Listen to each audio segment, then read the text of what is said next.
Hello बच्चों। तो आज हम लोग केमिकल काइनेटिक्स से रिलेटेड जीरो ऑर्डर रिएक्शन का ग्राफ हम लोग पढ़ेंगे।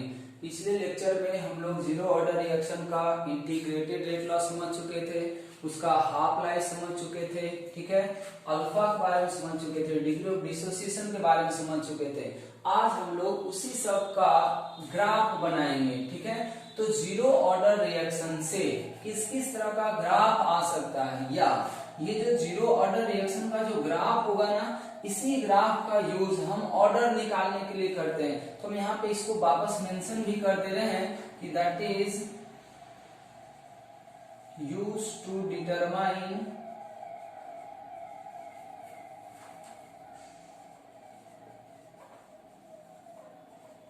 Order of. ऐसे ऑर्डर निकालने का एक तरीका तो हमारे पास अलग से हम लोग पढ़ेंगे ही, ये अलग टॉपिक भी पढ़ेंगे, लेकिन वहीं पे ये चीज भी आएगा। बट हम यहीं पे आपको हिंट कर देना चाह रहे हैं कि किसी भी ऑर्डर के रिएक्शन का अगर हम आपको ग्राफ बनाते हैं ना, इसका मतलब है कि उस ग्राफ के थ्रू या उस इंफॉर्मेशन को यूज करके किसी भी अननोन रिएक्शन का ऑर्डर निकाला जा सकता है। तो हम पहले ये समझ लेते हैं कि यहाँ पे हम लोग किसके किसके बीच ग्राफ ड्रॉ कर सकते हैं। तो हम इक्वेशन लिखते चलेंगे, उसी के अनुसार ग्राफ ड्रॉ करना। सबसे पहला बात, ग्राफ ड्रॉ कैसे कर सकते हैं। मान लीजिए कोई अननोन इक्वेशन आ गया तो हम कैसे ग्राफ ड्रॉ करेंगे। एक तो हुआ हमारे पास इक्वेशन दिया हो, हम घर से ग्राफ को ड्रॉ कर दें, लेकिन ग्राफ ड्रॉ करने का क्या अप्रोच हो सकता है हमारा। तो सबसे पहला बात ये ध्यान रखें आप कि जिसके जिसके बीच में ग्राफ ड्रॉ करना है, उन दोनों क्वांटिटी के बीच में आपको परफेक्ट इक्वेशन पता होना चाहिए। उन दोनों क्वांटिटी को हम किस इक्वेशन के थ्रू रिलेट कर रहे हैं ये आपको पता होना चाहिए। जैसे कि मान लीजिए कि हम कहते हैं ये सारा ग्राफ हम किसके लिए ड्रॉ करना चाह रहे हैं, जीरो ऑर्डर रिएक्शन के लिए। तो अगर कोई कहता हमें कि जीरो ऑर्डर का जो रेट है, ठीक है, और जीरो ऑर्डर के रिएक्टेंट का जो कंसंट्रेशन है, उसके बीच आप हमें ग्राफ बना के दिखाएं कि ये किस तरीके से चेंज हो रहा है। तो अब देखिए यहाँ पे हम क्या करेंगे। तो हमारा पहला काम ये होगा कि रेट के बीच और कंसंट्रेशन के बीच पहले एक इक्वेशन बनाया जाए, तभी हमारा ये ग्राफ बन सकता है। अब जैसे देखिए, अगर सबको पता होगा कि रेट और कंसंट्रेशन के बीच का जो इक्वेशन होता है किसी भी रिएक्शन के लिए, वो उसका क्या होगा, रेट लॉ एक्सप्रेशन। तो क्या आप जीरो ऑर्डर रिएक्शन के लिए रेट लॉ एक्सप्रेशन लिख सकते हैं। तो उसको लिखने का तरीका होगा K इंटू रिएक्टेंट का कंसंट्रेशन। मान लीजिए कि कोई रिएक्शन है, ए से प्रोडक्ट जा रहा है, हम यहाँ पे मेंशन भी कर दे रहे हैं कि हमारे पास ए से प्रोडक्ट जा रहा है। ग्राफ में बहुत ज्यादा वेरिएशन नहीं आता नेचर में, कोएफिशिएंट कुछ भी हो, इसलिए हम लोग यहाँ पे सिर्फ ऑर्डर को फोकस करते हैं कि रिएक्शन का ऑर्डर क्या है। तो अब सोचे R बराबर K हो गया, तो R बराबर K, इसका मतलब क्या हुआ। आप सोचिए कंसंट्रेशन आप कुछ भी क्यों ना ले लें रिएक्टेंट का, ठीक है, अगर उसके पावर ही जीरो हो गया तो रेट कभी चेंज होगा क्या। रेट तब चेंज करता जब ये क्वांटिटी जीरो नहीं होता, ये सॉरी 1 नहीं होता। पावर अगर हम लोग जीरो नहीं करते तब क्या होता कि जैसे जैसे टाइम चेंज करता वैसे वैसे कंसंट्रेशन चेंज होता, उसके अनुसार ये रेट चेंज होता। लेकिन टाइम के साथ यहाँ पे रेट चेंज ही नहीं होगा। इसका रीजन यही है कि चूंकि कंसंट्रेशन का पावर ही जीरो हो गया तो ये तो पूरा का K आ जाएगा, और K जो है वो टाइम के साथ चेंज नहीं होता। इसका मतलब टाइम बढ़े तो उसके अनुसार रेट क्या हो जाएगा, नहीं बढ़ेगा, रेट हमेशा K के इक्वल होगा। तो इससे ये पता चला कि कंसंट्रेशन को हम कैसे कैसे बढ़ाएंगे वैसे इससे रेट हमारा चेंज नहीं होगा। रेट एक बार जिससे स्टार्ट होगा वो उसी तरीके से आएगा। तो हम ऐसा समझते हैं कि अगर मान लीजिए कंसंट्रेशन जीरो रहा होगा, कंसंट्रेशन क्या रहा होगा, जीरो रहा होगा, तो रिएक्शन का रेट क्या रहा होगा, जीरो रहा होगा, मतलब रेट अभी स्टार्ट ही नहीं हुआ। उसके बाद हम कंसंट्रेशन जैसे ही बढ़ाएंगे तो वो जिस रेट से स्टार्ट होगा वो उसी रेट से जाएगा। इसका मतलब हम ये कह सकते हैं कि रेट जो है ना वो कांस्टेंट है, और जो चीज कांस्टेंट होता है उसके परपेंडिकुलर ग्राफ हम लोग ड्रॉ करते हैं। जैसे रेट कांस्टेंट है तो रेट के परपेंडिकुलर हम लोग क्या करेंगे, ग्राफ को ड्रॉ कर देंगे। अब मान लिए बहुत लोग को ऐसा याद हो गया डायरेक्ट कि रेट वर्सेस कंसंट्रेशन का ग्राफ ड्रॉ करना है जीरो ऑर्डर रिएक्शन के लिए, वैसे कर देगा। तो यहीं पे कोई ऐसे भी तो चेंज कर सकता है ना, इसको थोड़ा सा चेंज कर देगा, कहेगा क्या, इस एक्सिस पे हम रेट ले लिए, ये सब मैथमेटिक्स से रिलेटेड पार्ट होता है, इसमें बहुत ज्यादा केमिस्ट्री नहीं है, केमिस्ट्री से बस इक्वेशन आ रहा है, बाकी सारा चीज मैथ से कर रहे हैं। अब देखें रेट और कंसंट्रेशन है, तो क्या यहाँ भी हम लोग ऐसा ही ग्राफ ड्रॉ करेंगे क्या? यहाँ पे ऐसा ग्राफ नहीं ड्रॉ करना होगा। अब यहाँ पे रेट कांस्टेंट है तो रेट वाला जो एक्सिस है उसके ऊपर परपेंडिकुलर ड्रॉ कर देंगे, तो ये हमारा पहला ग्राफ हो जाएगा। किसके किसके बीच में? रेट और कंसंट्रेशन के बीच में। अब रेट यहाँ रखा जाएगा या यहाँ रखा जाए, उससे हमें कोई लेना देना नहीं है। अब इसको यूज कैसे करेगा? अब इसी में हम लोग यूज कैसे करते हैं, तो ये चीज पूरा ध्यान से समझें कि जितना चीज आपको बताया जाएगा ना, इन सबसे सवाल आपको मिलेगा कहीं ना कहीं, और इसका सवाल हमेशा ऑर्डर डिटरमाइन करने में ही लगाया जाएगा। जैसे मान लिए कोई रिएक्शन इसी तरीके से दे देगा, ठीक है, आपको इसका ऑर्डर निकालना होगा, तो वो कुछ डाटा देगा या फिर इसका ग्राफ बताएगा, कहेगा क्या कि ए का जो रेट है या रिएक्शन का जो रेट है इस समय वो कंसंट्रेशन से इंडिपेंडेंट है। कंसंट्रेशन से क्या है? इंडिपेंडेंट है। तो बताइए इस रिएक्शन का ऑर्डर क्या होगा? इसका मतलब हम समझ जाएंगे कि अगर किसी भी रिएक्शन का रेट रिएक्टेंट के कंसंट्रेशन से इंडिपेंडेंट है, इसका मतलब है वो जीरो ऑर्डर रिएक्शन ही होगा। ऐसा किसी दूसरे रिएक्शन में आपको नहीं मिलेगा। इसीलिए ये सब चीज फिक्स होता है एक पार्टिकुलर रिएक्शन के लिए, इसीलिए इसका यूज हम लोग ऑर्डर डिटरमाइन करने में कर सकते हैं। तो ये पहला इक्वेशन था हमारा R बराबर K का, वो खत्म हो गया। अब सोचे कि जब कंसंट्रेशन चेंज नहीं हो रहा है या कंसंट्रेशन पे डिपेंड नहीं कर रहा है, तो क्या रेट टाइम के ऊपर डिपेंड करेगा? क्या टाइम घट रहा हो या बढ़ रहा हो, के तो चेंज होगा नहीं। इसका मतलब ये हुआ कि अगर इसी में हम दूसरा ग्राफ ड्रॉ कर दें यहीं पे कि कंसंट्रेशन या टाइम कर दें, क्या कर दें? कंसंट्रेशन या टाइम, तो रेट और टाइम का भी ग्राफ ऐसा होगा, रेट और कंसंट्रेशन का भी ग्राफ ऐसा ही होगा। तो यहाँ भी आप कर सकते हैं कंसंट्रेशन या फिर टाइम, दोनों ही रह सकता है, कंसंट्रेशन कर सकते हैं या फिर टाइम कर सकते हैं। तो हम एक ही साथ लिख दे रहे हैं, रेट का कंसंट्रेशन के साथ या फिर टाइम के साथ। ये दो ग्राफ हमारा हो गया, ये पहला ग्राफ है और ये दूसरा ग्राफ है। तो ये तो हमारा पहला दूसरा रेट के साथ हो गया। अब जो इसका एक ज्यादातर इक्वेशन यूज करेगा वो इसका इंटीग्रेटेड रेट लॉ से होगा। अब सोचिए इंटीग्रेटेड रेट लॉ जो था जीरो ऑर्डर रिएक्शन का, वो क्या था?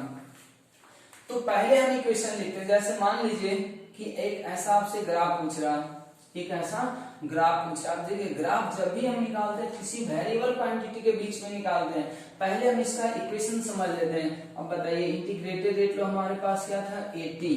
80 को हम लोग क्या बोलते हैं? सभी लोगों को याद होना चाहिए कि किसी भी टाइम t के बाद रिएक्टेंट A का या किसी भी रिएक्टेंट का बचा हुआ कंसंट्रेशन होता है कि कितना कंसंट्रेशन बच गया है जीरो ऑर्डर वाले रिएक्शन में, ये होगा उसका initial concentration minus K into T. और K क्या होता है ये सबको पता होगा, तो यहाँ तो हमें मैथमेटिकल सोल्व करना है नहीं, इसलिए हम बस इक्वेशन लिख रहे हैं KT बराबर A नोट माइनस KT। अब ये एक इक्वेशन आ गया। अब आप सोचें कि यहाँ पे वेरिएबल कौन कौन सा चीज है। अब देखें ए नोड हमारा क्या था?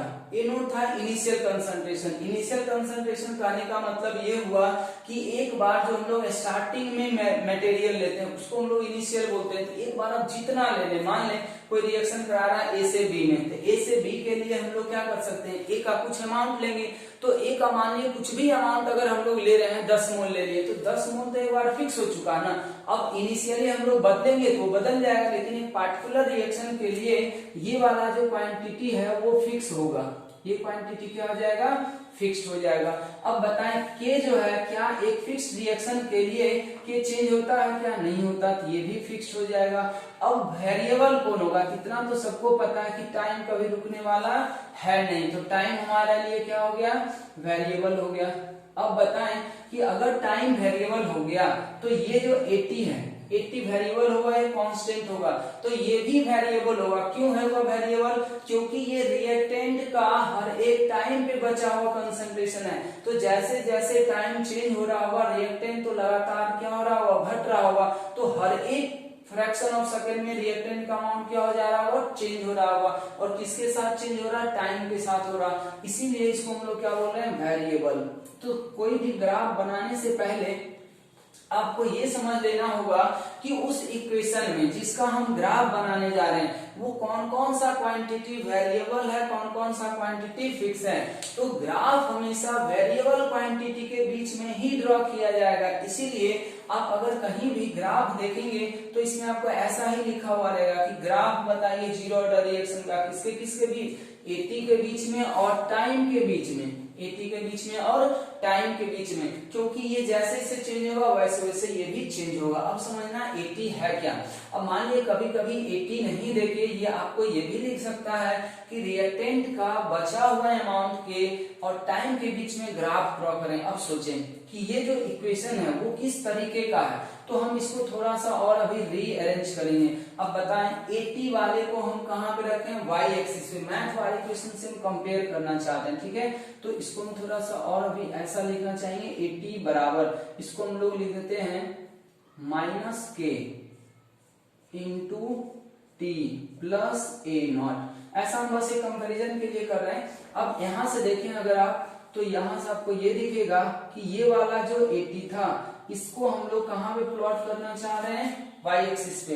अब ये जरूरी भी नहीं, ये सब चीजें एग्जाम में चेंज कर देता है। हम लोग क्लास में एकदम फिक्स टाइप से पढ़ लेते हैं कि 80 को यही रखना, हो सकता है कि 80 को यहाँ रख दे और टी को यहाँ रख दे, ठीक है। तो वो आपको समझना होगा कि हमारा एक्सिस कहाँ पे क्या है। तो इसलिए इसको ध्यान से देखें सभी लोग। हम अभी इसको वाई इसीलिए माने हैं क्योंकि 80 को यहाँ पे रखा गया, हॉरिजॉन्टल पे रखा गया, हम लोग इसको जनरली वाई एक्सिस मानते हैं। तो वाई एक्सिस पे 80 है इसीलिए हम इसको वाई मान रहे हैं। अगर ये यहाँ पे होगा फिर इसको हम लोग वाई नहीं मानेंगे, फिर एक्स मानेंगे। अब बताएं टी हमारा वेरिएबल था तो टी हमारे लिए कहाँ पे रखा हुआ, एक्स एक्सिस पे, इसको एक्स बना देते हैं। अब बताएं ए नॉट जो है वो चेंज करने वाला था या फिक्स था, फिक्स था। तो ये हमारा फिक्स हो गया, तो इसको सी से दिखाते हैं। सी का मतलब कांस्टेंट है, ये सी का मतलब क्या है, ये कांस्टेंट है, या सी ही लिखते हैं अभी ताकि फॉर्मेट दिख जाए। अब देखिए के जो है, के भी कांस्टेंट ही है, लेकिन ये जो कांस्टेंट है ना वो वेरिएबल के बगल में है। तो वेरिएबल के बगल में जो कांस्टेंट होता है उसको मैथ वाले में हम लोग एम दिखाते हैं। एम का मतलब होता है स्लोप। अब देखिए ये वाला जो इक्वेशन आपको दिख रहा है केमिस्ट्री में,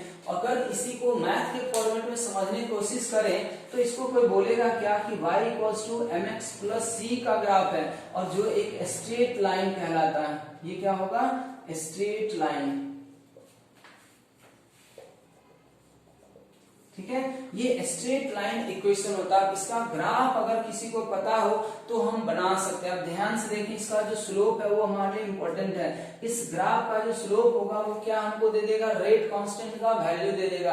अब अगर किसी को ग्राफ नहीं ड्रॉ करने आता है तो वो क्या करेगा, एक बार टी को जीरो करेगा, 80 का वैल्यू निकालेगा, 80 को जीरो करेगा, टी का वैल्यू निकालेगा। जहां दो पॉइंट मिलेगा उन दोनों को हम लोग क्या करेंगे, जोड़ देंगे।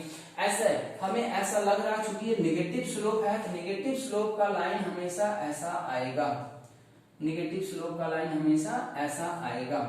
अब देखें ये एक स्ट्रेट लाइन हो गया, ठीक है। तो अगर हम पूछे कि अगर हम इस कर्व का स्लोप निकालें तो ये स्लोप जो होगा वो रेट कांस्टेंट का नेगेटिव होगा, माइनस स्लोप आएगा इसका, ठीक है। और 80 y इंटरसेप्ट हमारा क्या है, ये वाला जो वैल्यू है क्या है, ये ए नॉट कहलाएगा, इनिशियल कंसंट्रेशन कहलाएगा। और अगर आप देखें यहाँ से पता भी चलना चाहिए ना इनिशियल कंसंट्रेशन क्या होता था, t इक्वल्स टू 0 का, तो t इक्वल्स टू 0 पे देखें ए नॉट हो गया और इतने टाइम के बाद यहाँ कंसंट्रेशन क्या होगा, खत्म हो गया।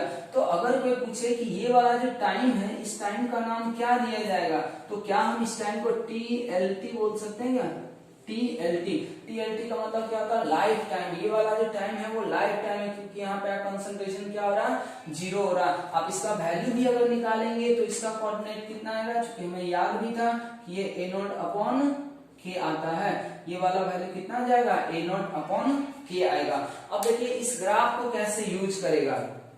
अब अगर हम लोग ऐसा इक्वेशन ले लें, ग्राफ को समझे हमेशा और इसका ऑर्डर पूछेगा हमेशा, मान लिया ऐसा दे दिया, कहेगा a plus B change to product है। अब इस पूरी रिएक्शन का ऑर्डर निकालना है उसको, तो ऑर्डर तो तभी निकलेगा ना जब a के रिस्पेक्ट में भी ऑर्डर पता चले, b के रिस्पेक्ट में भी ऑर्डर पता चले, तब जाके इस पूरे रिएक्शन का ऑर्डर आएगा। तो वो क्या करेगा ना कि किसी एक रिएक्टेंट के रिस्पेक्ट में ऐसा बोल सकता है आपको कि जब a का ग्राफ ड्रॉ किया गया, मानिए a का ग्राफ, बचा हुआ ग्राफ, ये a का कंसंट्रेशन किसी टाइम t के बाद जब ड्रॉ किया गया तो ये ऐसा आता है, लीनियर आता है, ठीक है, निगेटिव स्लोप के साथ।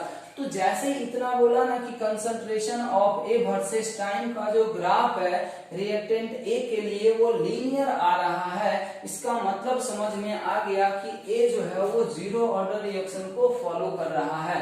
अब मान लीजिए अगर इसी के लिए फिर बी में इंफॉर्मेशन ये दे दे पिछले ग्राफ वाला कि बी का जो रेट है ना वो कांस्टेंट है, टाइम के साथ चेंज नहीं करा, कंसंट्रेशन के साथ चेंज नहीं करा, इसका मतलब ये भी समझ में आ जाएगा कि ये जो रिएक्टेंट बी के रिस्पेक्ट में ऑर्डर है ना वो भी जीरो है। तो ग्राफ का यूज हमेशा ऑर्डर निकालने में ही करेगा या फिर उसका स्लोप वगैरह का यूज किया जा सकता है। तो हम समझते हैं ये ग्राफ सबको समझ में आ गया होगा, ठीक है। अब थोड़ा बहुत अपना मैथ के अनुसार कर सकते हैं सभी लोग। अगर हम AT को यहाँ रखते हैं, T को यहाँ ले जाएंगे तो इक्वेशन भी हमको उसी तरीके से चेंज करना होगा। तो हमें पहले T को बाई बनाना होगा, फिर उसका कोएफिशिएंट 1 करना होगा, तब जाके फिर एक्सप्रेशन ड्रॉ होगा। तो वो चीज अपना ध्यान रखना, हम एक बार बोल रखें, इतना सभी लोग कर सकते हैं। नॉर्मल ग्राफ आपको ऐसा ही दिखेगा। तो ये हमारा तीसरा ग्राफ भी हो गया, ठीक है। अब हम लोग एक और ग्राफ ड्रॉ करते हैं इसी में, अल्फा का। इसका डिग्री ऑफ डिसोसिएशन का भी ग्राफ हो सकता है। डिग्री ऑफ डिसोसिएशन का ग्राफ क्या है? तो डिग्री ऑफ डिसोसिएशन निकालने से पहले उसका इक्वेशन लिखेंगे। तो अगर मान लीजिए कि आपसे कोई इसका अल्फा का ग्राफ पूछा, अल्फा वर्सेस क्या पूछा जा सकता है? तो अल्फा किसके ऊपर डिपेंड कर रहा था? A0 के ऊपर डिपेंड कर रहा है, या टाइम भी हम लोग लिख सकते हैं। हम यहाँ देखें अल्फा बराबर क्या था? मोल्स डिसोसिएटेड अपॉन क्या था? इनिशियल मोल। तो अल्फा बराबर आ जाएगा x, जीरो ऑर्डर रिएक्शन के लिए x का वैल्यू हमेशा कितना? kT डिवाइडेड बाय कितना? A0। अब यहाँ पे देखें क्या क्या चीज चेंज हो रहा होगा। क्या ये A0 चेंज होने वाला है? K चेंज होने वाला नहीं है, तो इसको हम लोग K अपॉन A0 कर देते हैं, इनटू क्या कर देते हैं? टाइम, और ये अल्फा हो गया। ये हमारा इक्वेशन बना। अब इसमें देखें ये हमारा y एक्सिस पे वापस यहाँ रखें, मतलब वेरिएबल है। हम कैसे समझिए कि ये वेरिएबल है? वो इस तरीके से, क्योंकि जैसे जैसे टाइम चेंज हो रहा है रिएक्टेंट क्या हो रहा है? बार बार टूट रहा। और अगर कोई चीज टूटेगा इसका मतलब x बार बार चेंज हो रहा है, और x चेंज होगा तो अल्फा तो चेंज होना ही है। इसलिए हमें ये पता चल गया कि ये क्या है? अल्फा यहाँ पे वेरिएबल है, और टाइम तो हमेशा वेरिएबल होता ही है, टाइम को कोई रोक नहीं सकता, उसको कांस्टेंट नहीं बनाया जा सकता, और ये क्या कांस्टेंट है। तो अगर किसी को समझ में आ रहा हो तो इसी ग्राफ को कोई मैथ में ऐसे दिखाता था, y इक्वल्स टू mx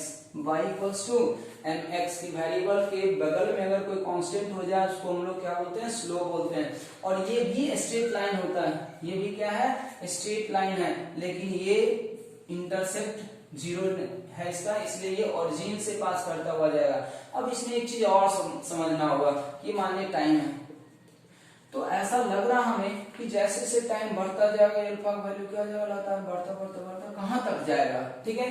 तो इसमें हमें ध्यान रखना चाहिए कि लगातार नहीं बढ़ेगा। ऐसा भी नहीं है कि आप टाइम को लगातार बढ़ाते जाएं और ये बढ़ता जाएगा, एक लिमिट तक ही बढ़ेगा। क्यों? अगर मान लीजिए हम टाइम को बढ़ाते चले गए, लगातार बढ़ाते चले गए, तो ऐसा भी तो हो सकता है ना कि ये रिएक्शन ही खत्म हो जाए। जब रिएक्शन ही खत्म हो गया तो वहां पे टूटने का रेट क्या रहा होगा? वो तो खत्म हो गया, जीरो हो गया होगा। तो इसलिए यहाँ से ये भी समझना है कि ये ग्राफ जो है ना वो बहुत ज्यादा दूरी तक नहीं जाएगा, इसका भी एक बाउंड्री होगा। वो बाउंड्री कितना होगा? तो अल्फा का मैक्सिमम वैल्यू कहां तक हो सकता है? 1 तक। इसीलिए ये अल्फा बराबर 1 पे जाके ही क्या हो जाएगा? रुक जाएगा, इससे ज्यादा नहीं जा सकता। इसलिए हमको ऐसे घेर के लिखना चाहिए। अब बताएं कि अगर कोई ये वाला टाइम हमसे पूछ दे कि ये बताइए ये कौन सा टाइम हुआ, देखिए ये सब सवाल पूछ सकता। मान लीजिए t इक्वल्स टू t1 कर देता, इसी में कोई ऐसे कर देता, ठीक है। इसको कोई यहाँ पे अल्फा बराबर 0.5 कर देता, अल्फा बराबर 0.5 कर देता, ये t बराबर t2 कर देता, ठीक है।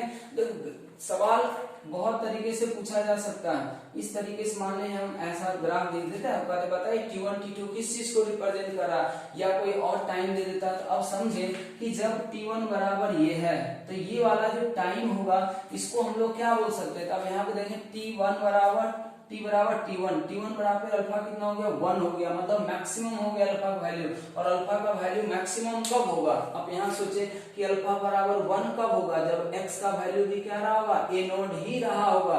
इसका मतलब ये अभी T1 जो है इसका कुछ नाम दिया जा सकता है या नहीं दिया जा सकता, तो हम ये कह सकते हैं कि ये अभी रिएक्शन स्टार्ट ही हुआ है, क्योंकि ये अभी मैक्सिमम वैल्यू पे अल्फा, अभी x का कुछ वैल्यू ही नहीं आया, मतलब x टूटा ही नहीं है, रिएक्टेंट अभी प्रोडक्ट में कन्वर्ट हुआ ही नहीं है। यही सब हम देखेंगे, ठीक है। तो ये हमारा स्टार्ट ऑफ रिएक्शन है, ये जो T है वो क्या है, स्टार्ट ऑफ रिएक्शन है, स्टार्ट ऑफ रिएक्शन है। ये रिएक्शन अभी यहाँ से स्टार्ट ही हुआ। अब सोचे कि अगर हम ऐसे करते करते करते करते अल्फा का वैल्यू 0 कर रहे हैं, या अल्फा मान लीजिए 0.5 हो गया, तो अल्फा 0.5 होने का क्या मतलब हुआ कि ये कितना घट चुका हुआ, अल्फा वैल्यू 0.5 आ रहा, मतलब 1/2 आ रहा।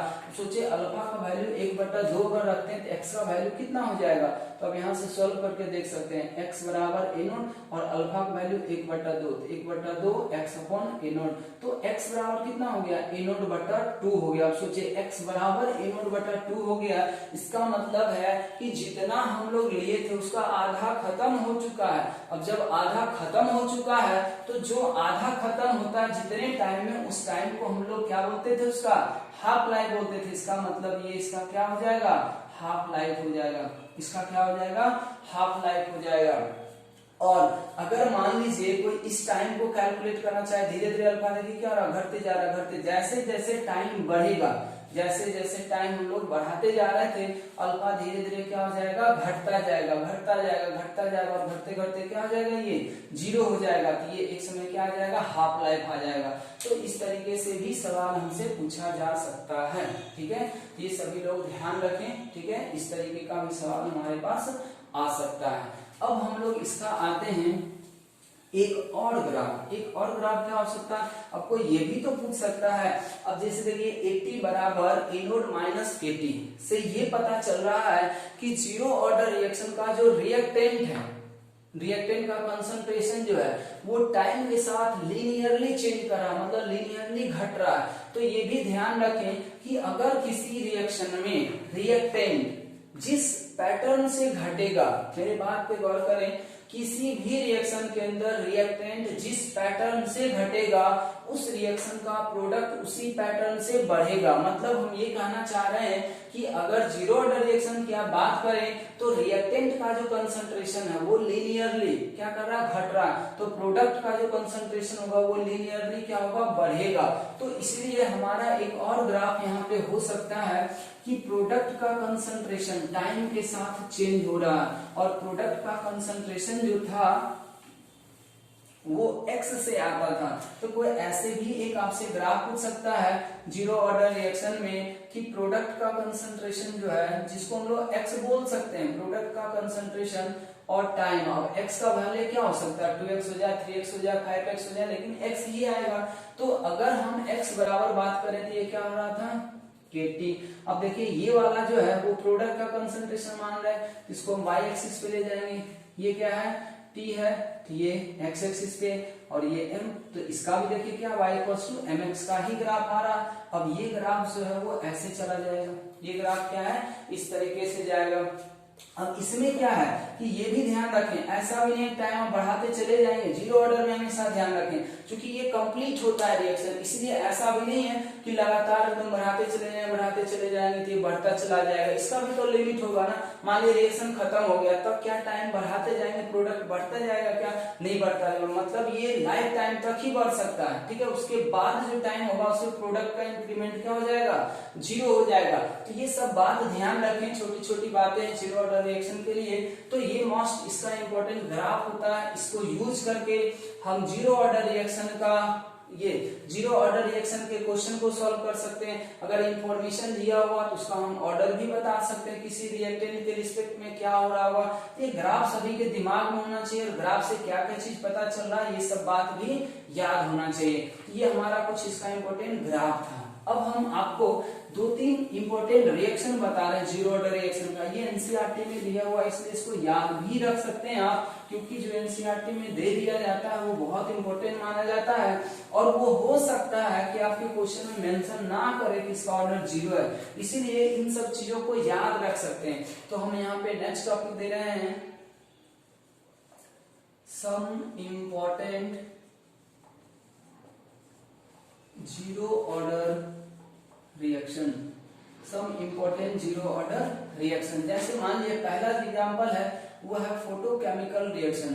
फोटोकेमिकल रिएक्शन, अब देखिए कोई भी फोटोकेमिकल रिएक्शन अगर होगा ना तो इस रिएक्शन का जो रेट होगा ना, तो rate of such reaction depends upon intensity of light. इसलिए ध्यान रखें, अगर कभी ये आ जाए ना कि रेट किन किन फैक्टरों पे डिपेंड करता, तो कुछ फैक्टर तुम पहले लिख चुके हैं। रिएक्शन का रेट कंसंट्रेशन के ऊपर डिपेंड करता है, टेम्परेचर के ऊपर डिपेंड करता है, कैटलिस्ट के ऊपर डिपेंड करता है, सम अदर फैक्टर लिखे। तो सम अदर फैक्टर में ये सब भी आता है कि अगर मान लीजिए कोई केमिकल रिएक्शन है लाइट के थ्रू होने वाला, तो जैसे जैसे लाइट का इंटेंसिटी आप चेंज करें उसके रेट में क्या होगा, फर्क पड़ेगा। इसलिए ये बात ध्यान रखें, ये एक बार आईटी में पूछा भी जा चुका है, बहुत पहले पूछा है, इसलिए ये ध्यान रखें कि ये भी रेट डिटरमिनिंग में एक फैक्टर बनेगा। अब जैसे देखें हम यहाँ पे बोलते हैं H2 और Cl2, ठीक है, ये सनलाइट के प्रेजेंस में रिएक्शन होता है और ये बना देगा माने 2HCl गैस। अगर हम इसका मैथमेटिकल या एक्सपेरिमेंटल रेट लिखें तो ये कुछ इस तरीके का मिलता है हमें, इसका मतलब है कि ये जीरो ऑर्डर रिएक्शन हो रहा है, ठीक है। दूसरा जो एग्जांपल है वो है enzyme catalysed, enzyme catalysed reaction. तीसरा जो है वो है कोई भी गैसियस कंपोनेंट का किसी भी सॉलिड सरफेस पे डिकम्पोजिशन। तो हम इसको ऐसे याद रख सकते हैं कि dissociation of gases at solid surface at very high pressure, ठीक है। इस में हम एक दो एग्जांपल लिख रहे हैं, ये सब एग्जांपल एनसीईआरटी में भी दिया हुआ है, इसलिए हम बोलेंगे इसको याद भी रखें। जैसे मान लीजिए 2HI गैस है, ठीक है, जब इसको गोल्ड सरफेस पे, ये ध्यान रखें, जब गोल्ड सरफेस पे हम लोग कराते हैं तब ये क्या हो जाएगा, H2 gas plus I2 gas में टूट जाएगा और ये ऑर्डर जो हो वो जीरो ऑर्डर रिएक्शन होता है। अगर कैटलिस्ट आप हटा देंगे तो फिर ऑर्डर चेंज कर जाता है, इसलिए ये ध्यान रहे हमेशा जब ये HI का डिसोसिएशन, जब HI का डिसोसिएशन कैटलिस्ट के प्रेजेंस में हम लोग करेंगे तभी वो जीरो ऑर्डर रिएक्शन होता है, इसलिए इसको याद भी रखना जरूरी है, ठीक है। उसी तरीके से अगर हम अमोनिया का डिसोसिएशन करते हैं, NH3 गैस का डिसोसिएशन करते हैं, किसके प्रेजेंस में ये होता है, कैटलिस्ट होता है, प्लैटिनम कैटलिस्ट होता है, 1130 केल्विन टेम्परेचर होता है और ये बनेगा आपका N2 गैस और प्लस कितना 3H2 गैस, ठीक है। ये कुछ इंपॉर्टेंट जीरो ऑर्डर रिएक्शन होता है। तो यहाँ पे एक बात और याद रख सकते हैं कि जीरो ऑर्डर रिएक्शन जो होगा ना वो कॉम्प्लेक्स ही होता है, तो हम इसको भी लिख दे रहे हैं यहाँ पे, zero order reaction must be a complex reaction. ये किस तरह का रिएक्शन होता है, कॉम्प्लेक्स, मतलब एक से ज्यादा स्टेप में प्रोसीड करेगा, कॉम्प्लेक्स रिएक्शन होता है, ठीक है। ये आप ध्यान रख सकते हैं, कुछ इंपॉर्टेंट एग्जांपल है, ये सब एग्जांपल याद भी होने चाहिए क्योंकि ये सवाल में भी पूछा जा सकता है। अब हमारा इसमें लास्ट जो बचता है उसका है कुछ कैरेक्टरिस्टिक्स। तो जीरो ऑर्डर रिएक्शन का हम लोग कैरेक्टरिस्टिक्स जल्दी से देख लेते हैं, फिर हमारा ये जीरो ऑर्डर रिएक्शन हो जाएगा खत्म। फिर इससे हम लोग रिलेटेड सवाल करेंगे। तो सभी लोग इससे पहले थ्योरी जितना भी बताया गया है वो आप ध्यान से एक बार देख लें, तभी आपसे सवाल हो भी पाएगा। कैरेक्टरिस्टिक्स भी इसका इंपॉर्टेंट होता है, इससे भी हमारा सवाल बनेगा। जैसे मान लीजिए मैं यहाँ लिखते हैं some important properties of zero order reaction. Zero order reaction का कुछ इंपॉर्टेंट प्रॉपर्टीज हैं, ठीक है।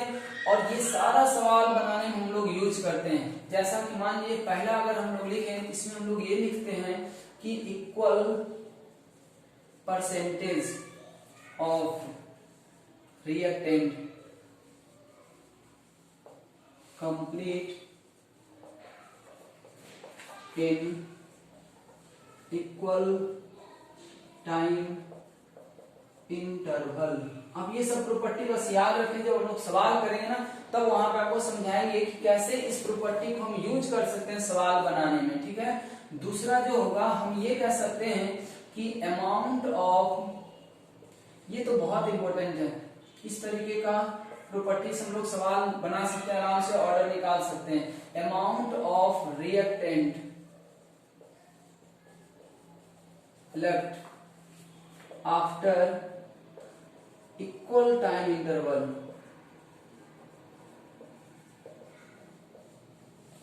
ये ध्यान रखना, इक्वल टाइम इंटरवल, जब तक इक्वल टाइम नहीं होगा तब तक ये प्रॉपर्टी फिर हम लोग नहीं लगाएंगे।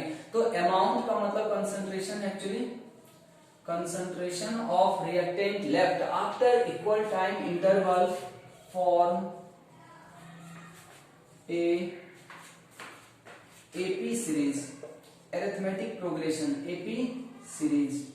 इसको हम एक एग्जांपल से समझ भी लेते हैं, इक्वल टाइम इंटरवल में क्या हम लोग करते हैं, ठीक है। अब जैसे देखें, इसमें हम लोग क्या कर सकते हैं कि ये मान लीजिए ए से पी में एक रिएक्टेंट रिएक्शन है, इसका ऑर्डर हम लोग क्या मान रहे हैं, ऑलरेडी जीरो मान ले रहे हैं, इसका ऑर्डर हम लोग क्या मान रहे हैं, ऑलरेडी जीरो मान रहे हैं। अब सोचें कि अगर इक्वल टाइम इंटरवल की बात किया जाए, ठीक है, तो अगर हम लोग इसका इंटीग्रेटेड रेट लिखते हैं तो एटी बराबर क्या लिखेंगे, ए नोट माइनस के टी, एटी बराबर हम लोग क्या लिख सकते हैं, ए नोट माइनस के टी।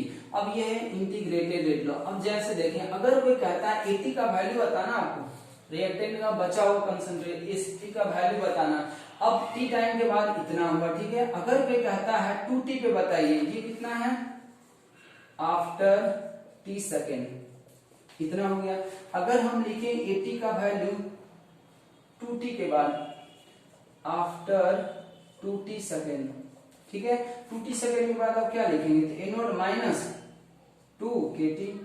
अब ये कैसे हो गया, तो k तो है, बस t के जगह पे आप कितना पुट कर देंगे आप, 2t, तो ये आ गया, ठीक है। अब अगर मान लीजिए हम पूछते हैं after 3t second, 3 second, 3t second के बाद बताइए तब वो कितना आएगा, ये आ जाएगा ए नोट माइनस 3 kt, ए नोट माइनस 3 kt। अब अगर इसी तरीके से चलते चले जाए, इक्वल इंटरवल देखिए कितना है, इन दोनों के बीच का इंटरवल कितना है, इंटरवल इसका कितना हो गया, t सेकेंड का। इन दोनों के बीच अगर हम लोग देखें तो इंटरवल कितने का है, इंटरवल यहाँ पे कितना हो गया, t सेकेंड का, ठीक है। अब और निकाल लें तो भी वही चीज आपको देखने को मिलेगा, आफ्टर 40 सेकेंड, 40 सेकेंड के बाद जो आपको मिलेगा वो 80 बराबर हो जाएगा ए नोट माइनस 4 kt, ए नोट माइनस 4 kt। अब देखिए ये सब जो वैल्यू बच रहा है, ये वाला वैल्यू, ये वाला वैल्यू, ये वाला वैल्यू और ये वाला वैल्यू, ये सब एपी सीरीज में, एपी सीरीज का मतलब क्या होता था, लोग कॉमन डिफरेंस लेते हैं। अगर आप कॉमन डिफरेंस लेंगे तो यहाँ पे कितना आ जाएगा, केटी या माइनस केटी बोल सकते हैं, लेकिन हम लोग चूंकि वैल्यू सिर्फ देख रहे हैं तो ये कितना हो जाएगा, केटी आ जाएगा। सबका कॉमन डिफरेंस कितना है, केटी है। तो ये बहुत इंपॉर्टेंट प्रॉपर्टी, इससे हम लोग सवाल भी बनाएंगे आगे। पहले इतना आप लोग जल्दी से इसको नोट करें, फिर अगला हम लोग देखते हैं प्रॉपर्टी।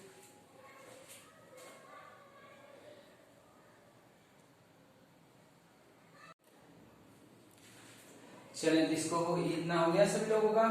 अब यहाँ से देखें कि ये जो प्रॉपर्टी है इसके ऊपर हम सवाल भी बताएंगे, इसका हम लोग सवाल कैसे करेंगे वो हम लोग बाद में जब सवाल करेंगे उसी समय आपको हम समराइज कर देंगे। अभी आप ये दोनों प्रॉपर्टी याद रखें। सबसे ज्यादा इंपॉर्टेंट तो ये प्रॉपर्टी है कि किसी टाइम t के बाद जो बचा हुआ कंसंट्रेशन होता है जीरो ऑर्डर रिएक्शन का, अगर आप उस डाटा को एनालाइज करेंगे ना तो आपको लगेगा कि ये तो एक एपी सीरीज बना रहा है, ठीक है। और ये बहुत इंपॉर्टेंट कैरेक्टरिस्टिक्स है जीरो ऑर्डर रिएक्शन पहचानने का। इसके बाद जिसका तीसरा प्रॉपर्टी है वो हाफ लाइफ वाला है। हाफ लाइफ का जो वैल्यू है वो है ए नोट अपॉन 2k, मतलब कि हाफ लाइफ जो जीरो ऑर्डर रिएक्शन का होता है वो इनिशियल कंसंट्रेशन का डायरेक्टली प्रोपोर्शनल होता है। ये इसका तीसरा प्रॉपर्टी है कि हाफ लाइफ, टी हाफ हम लिख रहे हैं, half life of zero order reaction, zero order reaction is directly proportional to initial concentration, initial concentration में डायरेक्टली प्रोपोर्शनल। ऐसा बाकी किसी दूसरे रिएक्शन में नहीं होगा। दूसरे रिएक्शन का जो हाफ लाइफ आएगा वो इनिशियल कंसंट्रेशन के साथ डायरेक्टली प्रोपोर्शनल तो नहीं होगा। हो सकता है कि वो स्क्वायर के प्रोपोर्शनल हो या इंडिपेंडेंट हो जाए या इनवर्सली प्रोपोर्शनल हो जाए, डायरेक्टली प्रोपोर्शनल तो नहीं आने जा रहा। मतलब हम ऐसा कर सकते हैं कि हाफ लाइफ जो है अगर कभी भी ऐसा दे दे, इनोड जब भी लिखते हैं इसका मतलब वो इनिशियल कंसंट्रेशन है। इनोड का मतलब क्या है? Initial concentration. अगर कभी भी किसी भी रिएक्टेंट के लिए ये बात यूज कर रहा है कि इस रिएक्टेंट का हाफ लाइफ जो है वो इसके इनिशियल कंसंट्रेशन से इंडिपेंडेंट है, इसका मतलब समझ जाएं कि उस रिएक्टेंट के रिस्पेक्ट का ऑर्डर कितना हो जाएगा? जीरो हो जाएगा। और एक तो हम लोग लिख भी चुके थे बहुत पहले भी, और यहाँ भी लिख दे रहे हैं कि जीरो ऑर्डर रिएक्शन का जो रेट है इससे भी हम लोग पता कर लेते हैं। अगर रेट के बारे में इंफॉर्मेशन देता है तो हम लोग पता कर लेंगे। तो जीरो ऑर्डर का जो रेट होगा तो हम ऐसे लिखते हैं कि rate of zero order reaction, rate of zero order reaction is independent from time and concentration of reactant, that is for zero order reaction rate बराबर क्या हो जाएगा? Rate constant. इसलिए ये चीज आप ध्यान भी रखें। अगर कभी जीरो ऑर्डर रिएक्शन दे दिया है, ठीक है, और अगर उसका रेट दे रखा और कहेगा रेट कांस्टेंट का वैल्यू बताइए, तो आप दोनों को इक्वेट कर सकते हैं। तो यहां से ये बात ही याद रहे सभी लोगों का कि कभी भी अगर ऐसा इंफॉर्मेशन दे रहा है कि एक ऐसा रिएक्शन है ए से पी में या ए से बी में जिसका जो रेट है ना वो ना तो टाइम पे डिपेंड कर रहा ना तो उसके कंसंट्रेशन पे डिपेंड कर रहा है, इसका मतलब समझ जाए कि वो जीरो ऑर्डर रिएक्शन रहा होगा। तो इसका कुछ इंपॉर्टेंट कैरेक्टरिस्टिक्स हो गया। तो थ्योरी जो है जीरो ऑर्डर रिएक्शन का हम लोग पूरी तरह से कंप्लीट कर चुके हैं। अब अगर आपको क्वेश्चन बनाना इस टॉपिक से रिलेटेड तो आपके दिमाग में पहले जितना पॉइंट बताया गया छोटा से लेके बड़ा तक पॉइंट, वो सभी बात आपके दिमाग में फिट हो जाना चाहिए, तभी आप इसके सवाल को आराम से बना सकते हैं। तो पहले आप जीरो ऑर्डर रिएक्शन में जितना चीज बताया गया है उसको एक बार ध्यान से देख लें, फिर इसका हम लोग सवाल आगे करेंगे। और सवाल बनेगा किस किस चीज पे? तो सवाल आप इसका सारा सवाल लगभग इंटीग्रेटेड रेट लॉ से बना सकते हैं। इसलिए फाइनली अगर हम जो लिखे थे वो इतना याद होना चाहिए सभी को कि ए नोट माइनस के टी बराबर क्या हो जाएगा? ये ए टी बराबर ए नोट माइनस के टी। और इसको सिर्फ ऐसे याद मत करें के टी बराबर ए नोट माइनस के टी, ऐसे याद रखने सवाल नहीं बनेगा। आपको ऐसे याद रखना है इसमें कि ए टी आखिर हमारा है क्या। तो ए टी ये है क्या?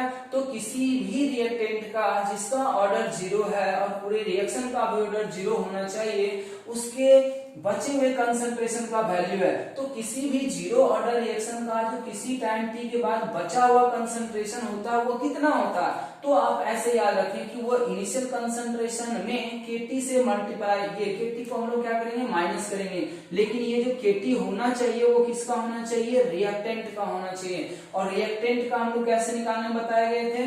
तो रिएक्शन के में रिएक्टेंट के कोफिशिएंट से हम लोग क्या करते हैं? मल्टीप्लाई करेंगे, तब जाकर आएगा रिएक्टेंट का के।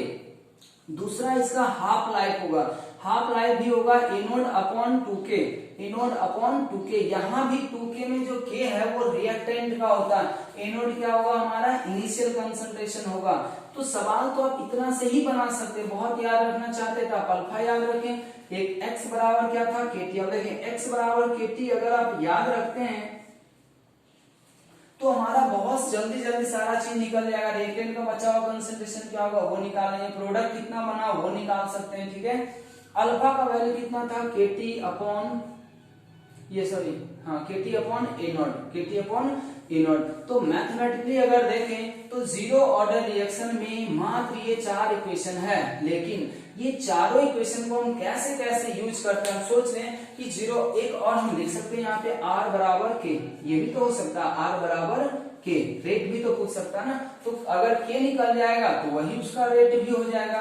तो जीरो ऑर्डर रिएक्शन के लिए मैथमेटिकल इक्वेशन जो है वो इतना सा ही है, ठीक है। अब फर्क आएगा, ये सब प्रॉपर्टी याद रखने से क्या फायदा होगा। अब सारा सवाल जो प्रॉपर्टीज बनेगा वो आप इंटीग्रेटेड रेट लॉ से भी बना सकते हो, वो हम बना के भी देखेंगे। लेकिन अगर हम प्रॉपर्टी को समझ लें, याद रखें, तो हम सवाल को थोड़ा जल्दी बना पाएंगे, ठीक है। नहीं तो सवाल बनाने में थोड़ा हमें टाइम लगता है, इसलिए प्रॉपर्टी को भी सभी लोग ध्यान से देखें और उसको हम लोग आगे सवाल जब करेंगे तो समझेंगे भी। तो सभी लोगों को ये 4-5 इक्वेशन जो लिखा हुआ वो ध्यान होना चाहिए, और इसमें कौन सा टर्म क्या है वो सबको पता होना चाहिए। और अगर कोएफिशिएंट 1 है तो क्या करेंगे, 1 नहीं है तो क्या करेंगे, वो बात भी याद होना चाहिए। और लैंग्वेज याद रखें, ये नहीं कि बस AT बराबर ए नॉट माइनस KT याद रख ले, कहानी खत्म, सवाल बनेगा ही नहीं। सब इक्वेशन को रिलेट करते रहे कि ये इक्वेशन हमें कब लगाना है, इस इक्वेशन से क्या निकाला जाएगा। अब AT बराबर ए नॉट माइनस KT का यूज आप कब करेंगे, तो AT बराबर ए नॉट माइनस KT जो है, चूंकि वो इंटीग्रेटेड रेट लॉ है, तो इसलिए इसका यूज हम तभी करेंगे जब टाइम और कंसंट्रेशन का सवाल आएगा। टाइम और कंसंट्रेशन का जितना भी सवाल होगा सब हम इसी से बनाएंगे। तो आज हम लोग का जीरो ऑर्डर रिएक्शन का थ्योरी पूरी तरह से कंप्लीट हो चुका है। आप इसको ध्यान से एक बार पढ़ लेंगे, फिर अगले लेक्चर में हम जीरो ऑर्डर रिएक्शन का भी सवाल लेकर आएंगे और कुछ सवाल पिछले टॉपिक से जो पढ़ चुके हैं रेट ऑफ रिएक्शन उसका भी लेकर आएंगे, ताकि आपका रिवीजन भी हो जाए, ठीक है। तो उसको हम लोग नेक्स्ट वीडियो लेक्चर में लेकर आते हैं। आज के लिए हम लोग इतना ही करते हैं।